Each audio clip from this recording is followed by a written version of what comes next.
With President Trump having signed his so-called big beautiful bill last week, you may be wondering, what exactly does this mean for me and when could I see the impact? Well, here to break it all down for us is Kilgore from ETSU. Thanks so much for taking some time to be with us. Well, thank you for having me. It's a pleasure to be here. Well, first off, let's go ahead and get straight to it. In a nutshell, what is this big beautiful bill? Well, the big beautiful bill is a tax and spending bill, so tax and budget. And what it does essentially is it codifies the tax cuts that were made in 2017, enacted in 2018. So when we're talking about the big beautiful bill, it's more apropos to talk about what it doesn't do, the impact it doesn't have versus the impact that it does have. It does have some definite positive impacts, but it also keeps the tax rates at status quo. So let's go ahead and talk about how this could impact the average American. The average American will not see his or her taxes go up. So if the previous bill, which was enacted in 2018, were allowed to sunset, not only would your tax rates go up, but also your deductions would go down. So you would be deducting less of your income, so you would be taxed upon a larger amount and you would be taxed at a higher rate. And that's pretty much across the board for all income levels. Let's get a little specific about what this could mean for people here in the Tri-Cities and the surrounding communities.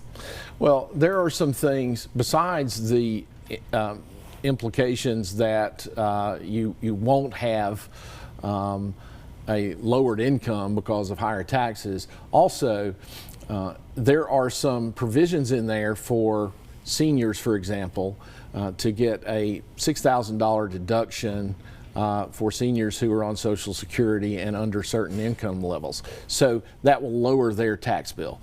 Also, there are provisions for deductions regarding tips and regarding overtime. I believe the deduction for tips is up to $25,000 and $12,500 on overtime.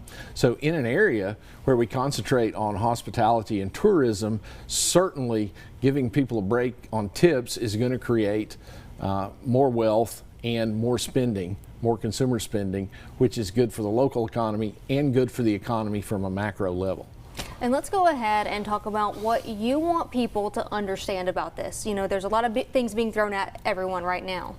Well, what I want you to understand is it's not that radical. There are some new deductions and new provisions, but what this does is it maintains where we are and it helps the economy to keep growing. There are a lot of provisions that were on the business side of this bill that don't necessarily apply to individuals, but could have been very hurtful to business revenues had they not stayed in place, like the Section 179, which allows companies to accelerate depreciation when they purchase capital assets. So that gives them incentive to purchase capital assets rather than to wait, especially if they're having a good year. That creates economic growth. Also Section 199, which would allow small businesses like partnerships and S-corps to keep more of their money and be on more of a level playing field with large corporations who pay a lower tax rate. All right, well, thank you so much for coming by. Thank you for having me. Break it down for us.